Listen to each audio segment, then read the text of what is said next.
Hello guys, welcome to our channel. This is Teja. So ప్రస్తుతం అయితే మనం దొడ్డిపాట్ల అనే గ్రామంలో గోదావరి ఒడ్డునున్న ఒక పడవలో అయితే ఉన్నాం.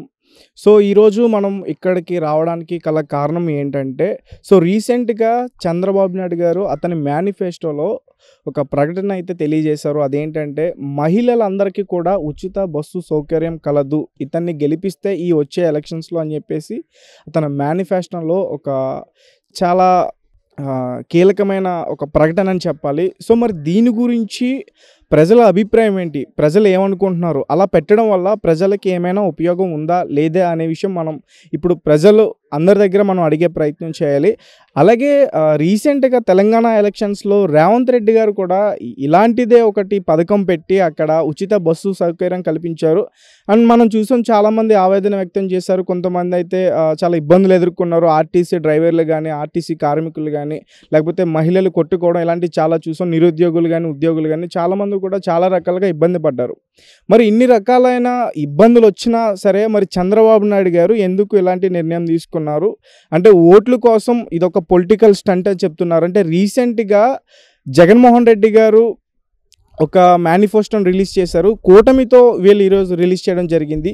సో మరి కూటమిని ప్రజలు ఏ విధంగా స్వీకరిస్తారు, ఏ విధంగా ఆహ్వానిస్తారు, మరి 2024 ఎలక్షన్స్లో గెలిపిస్తారా గెలిపించరా, ఈ విషయాలన్నీ కూడా మనం ప్రజలను అడిగే ప్రయత్నం చేద్దాం. నమస్తే అన్న. నమస్తే అన్న. సో మరి ఈసారి వచ్చే ఎలక్షన్స్లో ఎవరు గెలుస్తారు అనుకుంటున్నారు? ఎవరు గెలుస్తారంటే ఏం చెప్తామన్నా, ఎవరికి బట్టి వాళ్ళకు ఉన్నారు చాలా మంది. ఎవరి అభిప్రాయం వాళ్ళది. ఇక్కడ అభిప్రాయం గురించి కాదన్నా, అంటే ఎవరు బాగా రాజకీయం చేస్తున్నారు అనొచ్చు, లేకపోతే ప్రజలకి బాగా ఉపయోగపడుతున్నారు అనొచ్చు, ఎట్లా? రాజకీయం ఉపయోగపడతా కంటన్నా జగన్మోహన్ రెడ్డి గారు చాలా హెల్ప్ చేశారు ప్రతి విషయంలో. ఏంటంటే అమ్మఒడని చాలా చేశారు, ఇల్లు స్థలాలని చాలా. అయితే కొంచెం ఆయన ఫ్రాడ్ చేసింది ఏంటంటే, కొన్ని అంటే ఇక్కడ ఊర్లో ఉన్న ఎమ్మెల్యేలకి వాళ్ళకి సరిపడా వాళ్ళకి అందజేస్తున్నారు, కానీ పేదవాళ్ళకంటే ఏమీ రావట్లేదు ఇక్కడ. ఎందుకంటే ఆయనకి తెలియదు ఆ విషయం. నాయకులు దోచేసుకుంటున్నారని చెప్తున్నారా? ప్రజలకు రాకుండా ప్రజలకైతే ఏమీ రావట్లా. వాళ్ళ స్వార్థం కోసం వాళ్ళు చూసుకుంటున్నారు. ఇక్కడ లోకల్ అయితే ఆయన చేసిన సేవ మంచిదే. ప్రతి ఒక్కరికి ఏంటంటే అందుబాటులో ఉండేది జగన్మోహన్ రెడ్డి గారు ఉంటున్నారు. కానీ ఏంటంటే కొంతమందికి అభిప్రాయంగా ఏమీ అందట్లేదు. పేదవాళ్ళుగా ఉండిపోతున్నారు. అయితే ఇప్పుడు రీసెంట్గా జగన్మోహన్ రెడ్డి గారు ఒక మేనిఫెస్టోని రిలీజ్ చేయడం జరిగింది. అందులో పెద్దగా మార్పులు చేర్పులేం లేవు, ఉన్న వాటిని ఆయన పెంచారు. అండ్ రీసెంట్గా ఈరోజు చంద్రబాబు నాయుడు గారు ఒక కొత్త మేనిఫెస్టోని తీసుకొచ్చారు. అంటే చాలా మార్పులు ఉన్నాయి, ఎప్పుడు ఎన్నడూ లేని విధంగా ఆ మేనిఫెస్టో ఉంది. అందులో ముఖ్యంగా ఉచిత బస్సు సౌకర్యం మహిళలకు అని చెప్పి, అంటే అది ఉపయోగపడేదన్న పథకం అని చెప్పొచ్చా? అంటే అన్న, అది మనం ఇక్కడైతే ఫస్ట్ టైం ఇదే చూస్తున్నాం. బిఫోర్ అంటే లాస్ట్ ఎండింగ్ అయితే మన హైదరాబాద్లో ఆయన పేరేంటిది రేవంత్ రెడ్డి గారు పెట్టారు. ఈయన కూడా అదే పెట్టాలని తలుచుకుండే, మరి అదైతే నాకు తెలియదు మరి పూర్తిగా. మరి అదిగా ప్రయత్నిస్తున్నారేమో. అదే అయితే చాలా వరకు కొంతవరకు పర్లా, మ్యాక్సిమం చాలా వరకు అయితే కష్టం. అదన్నా, వీళ్ళిద్దరిలో ఎవరు వస్తే బెటర్ అనిపిస్తుంది? ఎవరు వస్తే రాష్ట్రం బాగుపడుతుంది? ఎవరు వస్తే రాష్ట్రం అభివృద్ధి వస్తుంది? ఎవరు వస్తే ఉపాధి వస్తుంది? నా అభిప్రాయం అంటే చంద్రబాబు నాయుడు గారు చాలా అనుభవం ఉన్న వ్యక్తి. గతంలో ఆయన ఒక రాజధానిని స్టార్ట్ కూడా చేశారు. జగన్మోహన్ రెడ్డి గారు వచ్చిన తర్వాత 3 రాజధానులు అన్నారు. ఇప్పటి వరకు కూడా ఎలాంటి ప్రకటన తెలియజేయలేదు కదా. సో దాని గురించి అడుగుతున్నా. ఇప్పుడైతే అన్న ప్రజెంట్ చెప్పుకోవాలంటే, ఇదివరకు 3 రాజధానులు అని చెప్పారు, ఒకటి కూడా చేయలేదు. ఇప్పుడు ఏంటంటే ప్రజెంట్ ఒక సీఎం చంద్రబాబు నాయుడు గారు అయితే గతంలో ఎన్నో చేశారు. ఆయన ఉంటే మొన్న అయితే ఖచ్చితంగా ఇంకా ఈ రాష్ట్రం ఇంకా డెవలప్ చెందుతుంది. ఇప్పుడైతే ప్రజెంట్ ఈ జగన్మోహన్ రెడ్డి గారు అందరికి ఇస్తున్నారు. ఏంటంటే అమ్మఒడని ఇవన్నీ ప్రతిదీ పెడుతున్నారు. ఎందుకంటే ఉన్న వాళ్ళు దోసుకుంటున్నారు తప్ప లేనటువంటి వాడికి ఏమీ లేదు ఇందులో. అందుకే ఇప్పుడైనా సరే ఖచ్చితంగా రాజధానిని పెట్టుకోవాలంటే మనకు రాజధాని ఉండాలి. మెయిన్ రాజధాని లేదు, ఏమీ లేదు. ఇంకా అలాగైతే అలాగన్నా. ఇప్పుడైతే నెక్స్ట్ మ్యాక్సిమం ఇంకా చంద్రబాబు నాయుడు గారు వస్తారనుకుంటున్నాం. మరి అంటే మీరు ఓటేసేది ఎవరికి? నేను ఓటేసేది అంటే ఎవరికైనా చెప్పలేను కానీ అన్న, అంటే నీ ఊహ ఏంటంటే చంద్రబాబు నాయుడు గారు వస్తారు? ఖచ్చితంగా చంద్రబాబు నాయుడు గారు వస్తారు. Okay, right. Thank you so much. Welcome. Thank you. నమస్తే బాబాయ్. నమస్తే. సో మరి ఎలక్షన్స్ వస్తున్నాయి, ఈసారి నీ ఓటు ఎవరికి వేస్తావు? ఒకటి అండి, నచ్చిన వాళ్ళకి వేస్తాం సార్. గత ప్రభుత్వంలో ఇచ్చిన హామీలన్నీ నీకు అమలైనయా నీ వరకు? నా వరకు మా మిస్సెస్ గారికి 15,000 అందినాయి. అది ఈ సంవత్సరం అందినాయి. ఓకే, ఈ సంవత్సరం అందినాయా? అంటే ఆవిడకి 40 సంవత్సరాలే ఇప్పుడు మండ వచ్చిందండి, దానికోసం ఫస్ట్ క్వార్టర్. ఓకే, పిల్లలు ఉన్నారా బాబాయ్? అబ్బాయి అమ్మాయి అండి. అమ్మాయికి మ్యారేజ్ అయిపోయిందండి, అబ్బాయి ఉన్నారు. ఓకే, అబ్బాయి ఏం చదువుకుంటున్నాడు? అబ్బాయికి ప్రభుత్వం నుంచి ఏమైనా వస్తున్నాయా, అమ్మఒడి అలాంటివి? బయట ఉన్నారు, బయట ఉన్నాడా? సో ఏంటి ఈసారి ఎవరు వస్తే బాగుంది అనిపిస్తుంది? నువ్వు చాలా ఏళ్ళ నుంచి చూస్తున్నావు, నీకు ఎవరు వస్తే ఇప్పుడు మన జీవితాలు బాగుపడతాయి, వీళ్ళు వస్తే బెటర్ రా బాబు, నీకు ఎట్లా అనిపిస్తుంది? మారాలండి ఈ సంవత్సరం, మారితేనే కొంచెం బాగుంటుందని. మాలాంటి వాళ్ళు చిన్న చిన్న వాళ్ళు కూలి పని చేసిన వాళ్ళు బతకలేకపోతున్నారు. ఎందుకు బాబు అలా అంటున్నావు? అంటే సంక్షేమ పథకాలు చాలా ఉపయోగపడ్డాయని నేను విన్నాను. ఉంటే పడే వాళ్ళకి పడ్డాయండి, ఉపకారం పడ్డాయి. మాలాంటి వాళ్ళు పని చేసిన వాళ్ళకి కొంత ఇబ్బందిగా ఉందండి.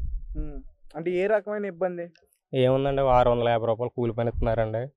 మేము కొద్ది గొప్ప మేము మందు వేసుకోవాలండి, దానికోసం రేట్లు పెంచేసండి. 50 రూపాయలు క్వార్టరు ఇవ్వాలండి, 130 రూపాయలు అమ్ముతున్నారండి. చంద్రబాబు నాయుడు దాంట్లో అమ్మి ఇప్పుడు 50 రూపాయలండి ఆ క్వార్టర్ అండి, ఇవాళ 130 రూపాయలు అమ్ముతున్నారండి. అటువంటిది మేము బతకలేకపోతున్నాం, 200 ఖర్చుకుపోతుందండి. అంటే దాన్ని నువ్వు ఏమంటావు అంటే తగ్గించాలంటున్నావా? తగ్గించాలండి, కల్తీ కూడా మందు కూడా బాగుంటలేదండి, అది చాలా దుర్మార్గంగా ఉందండి, అది అసలు అంత డూప్లికేట్. దానికోసం మళ్ళీ ఇప్పుడు ఒకవేళ చంద్రబాబు నాయుడు గారు వస్తే అన్ని మారుతాయంటావా? మారుతాయని అతను చెప్పాడండి, ఆ తర్వాత వాళ్ళు ఎలా చేస్తారో ఏంటండి మళ్ళీ వాళ్ళ ప్రభుత్వం వచ్చిన తర్వాత. Okay, right. అంటే ఇప్పుడు చంద్రబాబు నాయుడు గారు ఈరోజు మేనిఫెస్టో వచ్చింది, మహిళలకి ఉచిత బస్సు సౌకర్యం అని చెప్పేసి అంటున్నాడు. దానివల్ల ఉపయోగం ఉందంటారా మనకి ఏమన్నా? మన సైడ్ మరి అది ఉంటుందో ఉండదు, సిటీలో ఉంటుందేమండి. గమ్ముని మన సైడ్ ఆడవాళ్ళు గమ్ముని వెళ్ళరు కదండి. సిటీలో అయితే ఉద్యోగస్తులు గట్టా తిరుగుతారండి, వాళ్ళకు ఉపకారం అండి. మన ఇంట్లో ఉన్నారు ఫ్యామిలీ అండి, సంవత్సరాలు చేసుకుంటే సరిపోతారు, కానీ గమ్ముని సిటీకి వెళ్ళాలని పని ఉండదు కదండి. అంటే ఇప్పుడు మీరు ఇందాక అంటున్నారు ఒకసారి మారిస్తే బాగుండు అని చెప్పేసి మీరు అంటున్నారంటే, ఆ పైన ప్రభుత్వం మారడం వల్ల మీకు వచ్చే లాభాలు ఏంటి? పైన అండి ఏదో కొద్దిగా మేము కొంత బతుకు తీరు కొంత బాగుంటుంది అనండి. అది okay, right. Thank you so much. నమస్తే అండి. బాగా చేశాడు జగన్మోహన్ రెడ్డి. చేశాడు, కొంతమంది చదువులకి వాటికి ఉపయోగపడ్డాడు.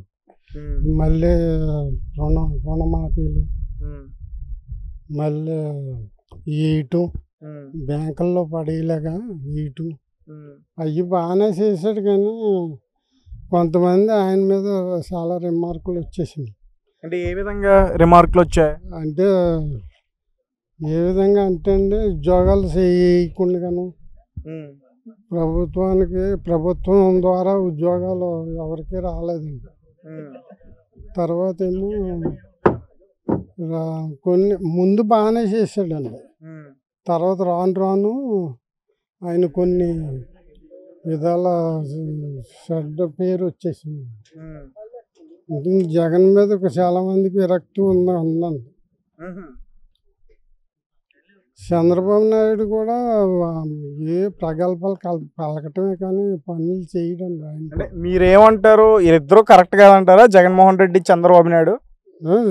చంద్రబాబు నాయుడు చేశాడండి, చంద్రబాబు నాయుడే కరెక్ట్ అండి. ఈయనతో పోల్చుకుంటే ఆయనకు కొంచెం అనుభవం కూడా ఉంది. అనుభవం ఏంటంటే 9 సంవత్సరాల అనుభవం ఉంది. 9 సంవత్సరాలు సీఎంగా చేశాడు. ఓకే, ఆయన కాదంటే ఆయన 2 సార్లు నెగ్గాడు కదండి. పర్వాలేదు. ఇప్పుడు వచ్చే ప్రభుత్వం ఎవరు వస్తే బాగుంటుంది అనిపిస్తుంది?